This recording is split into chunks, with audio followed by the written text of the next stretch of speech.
Hello there, my name's Claire and this is Stitch Sew. Thank you so much for joining me today for another episode of Friday Sews. Now Friday Sews was created by the lovely Jen from Today in Jen's Sewing Room as just a great way of bringing the sewing community together.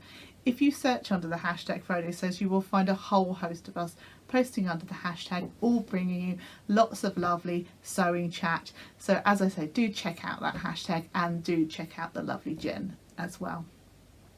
So today I'm going to be talking a little bit about what I've been doing in relation to sewing and what I've got planned for my week ahead, and a couple of sewing related crafty things that I think you might enjoy as well.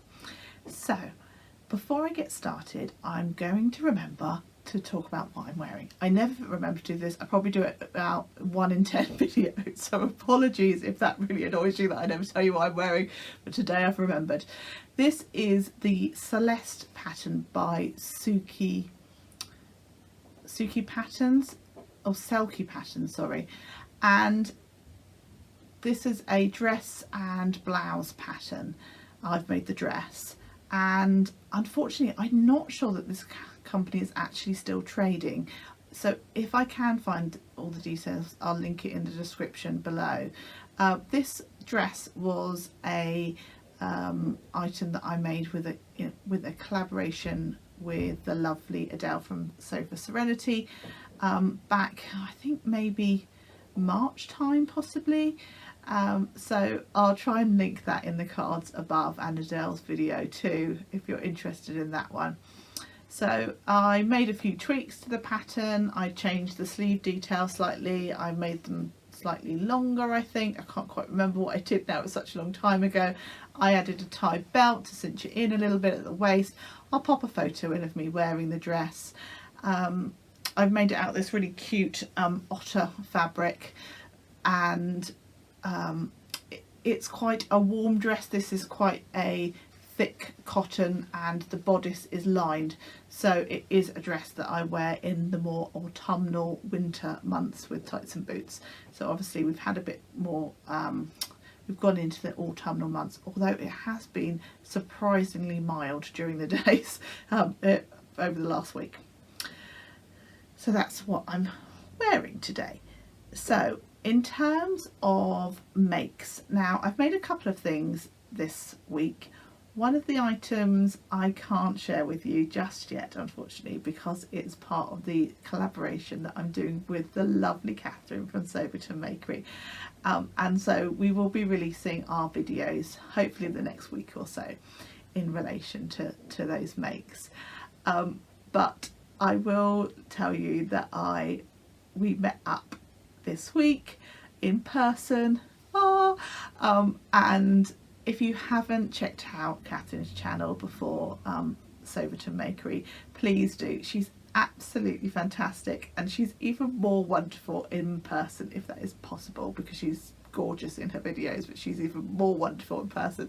So Catherine, it was so lovely to meet you in person, and I'll go into a bit more detail about that in the actual video, but yeah, too excited about that not to share just a little snippet of it. So the other thing that I've been up to this week is cutting out some jogging bottoms for my 2 sons. So I have gone with the True Bias mini Hudson pants, this pattern here, and it's kind of I think it's described as a sort of urban fit. What on earth is urban fit? But it basically says pants leave a bit of extra room around the hips and then taper to a skinny leg. And you can do like a full length or like a stop at the kind of calf length. I've gone with full length because it's obviously coming into winter time, and I've cut out a pair for my youngest and a pair for my older son, both in the same fabric. Now I've pretty much finished the pair for my younger son.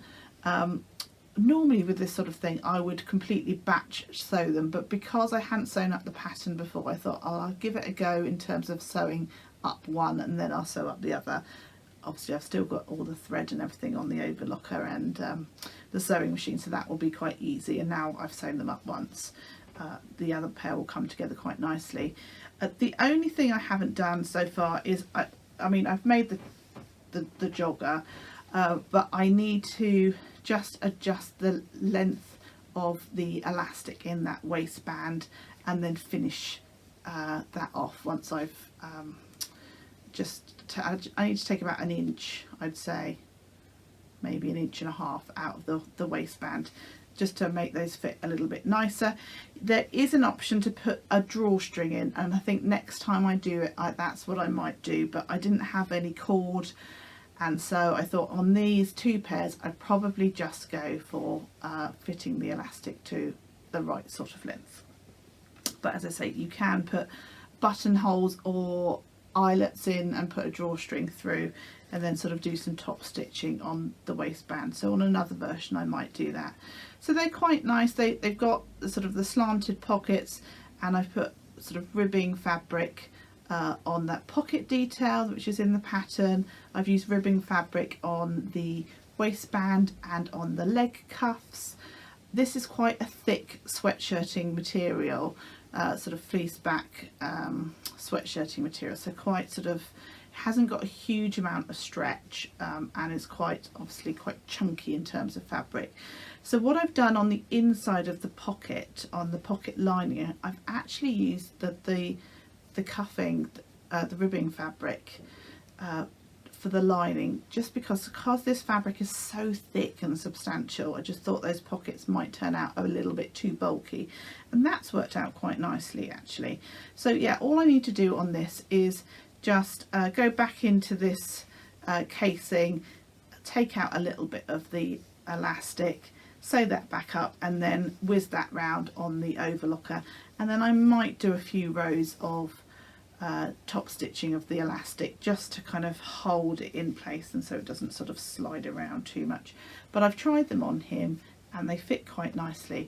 Now my son, my younger son, is 3, and when I was looking at the pattern pieces, because this pattern isn't is a PDF that I had, but it's not a layered pattern, so you can't take out the sizes that you want. So I printed off the pattern and I was looking at it and thinking that size 3 or age 3 looks really small in terms of sort of length.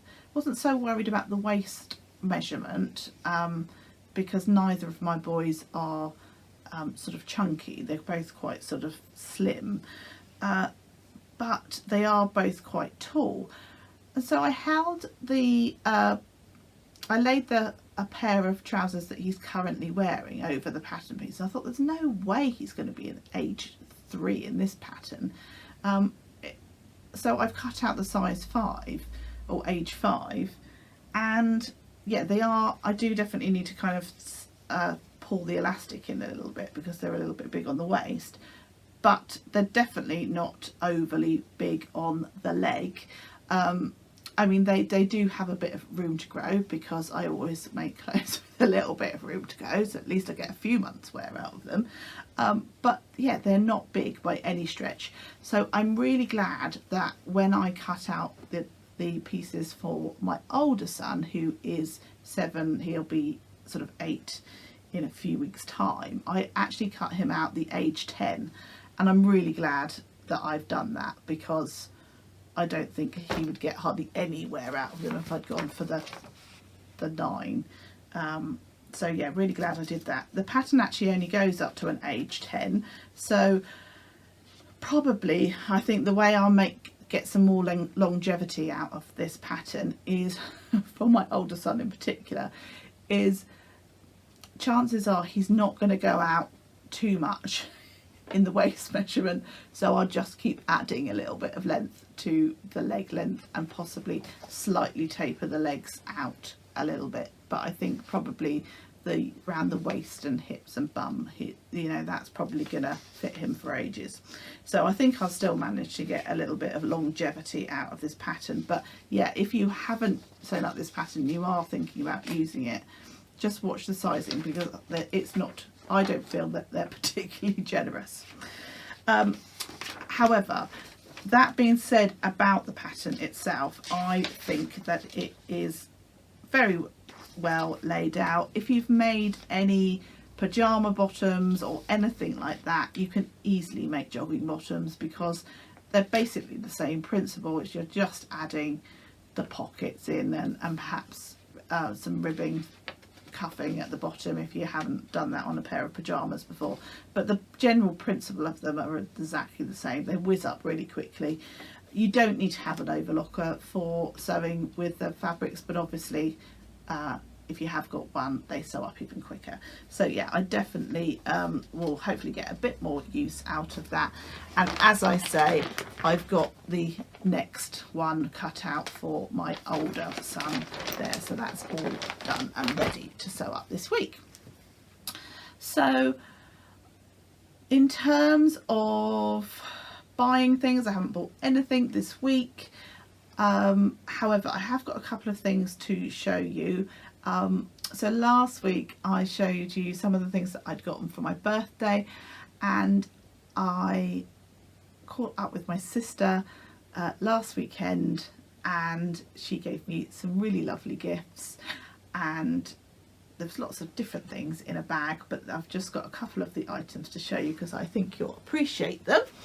Now the first item is some fat quarters, and I think there's 5 fat quarters in the pack. I think these are just from Aldi, but they're very lovely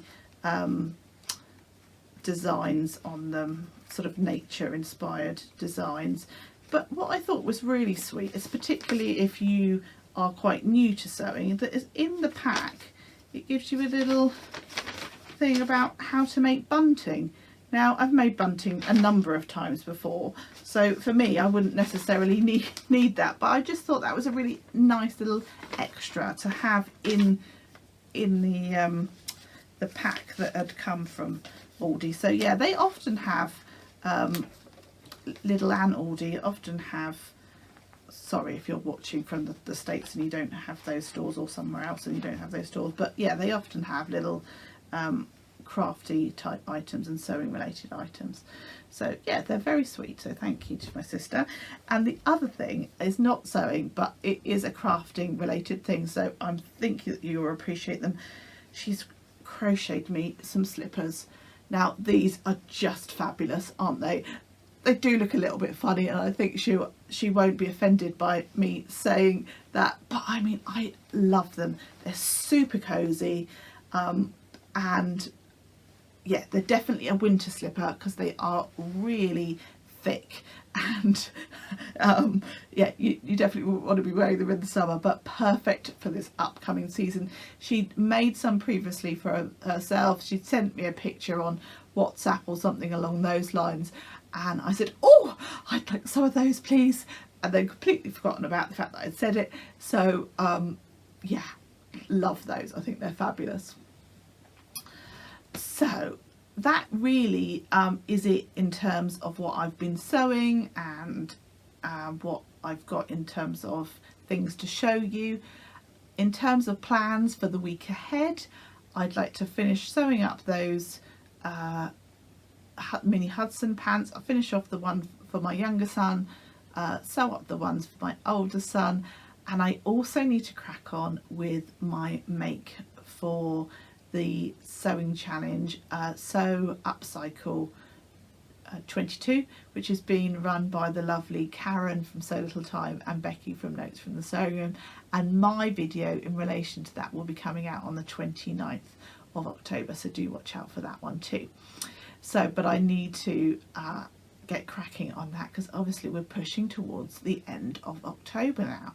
I can't believe how that, you know, we're nearly towards the end of October. It'll be November, December, and then we'll be in a brand new year. My goodness, I just can't believe it. So I think that I'm going to stop there for today. It's been a quick one for me today, so apologies for that, but I do hope you've enjoyed today's video. If you have, please do give me a like. If you haven't subscribed, I'd really love it if you would consider doing so. Before I go though, I'd like to just say thank you so much for anybody that has commented on my last few videos, all the people that wished me happy birthday and said lovely things about the haul that I showed and my my October plans and my video in relation to my heather blazer. So many lovely comments, so thank you so much, and thank you for sharing any when I've asked for sort of pattern ideas and things. I really do appreciate everybody that takes the time to drop me a comment. It really does inspire me and help me, and just, you know, keeps me sort of motivated to making videos and things. Everybody that likes and watches and everything, it's just fantastic. So thank you so much. As I always say, the sewing community are just the best. You guys are the best. So thank you so much for watching. But until next time, take care. Happy sewing. Bye bye.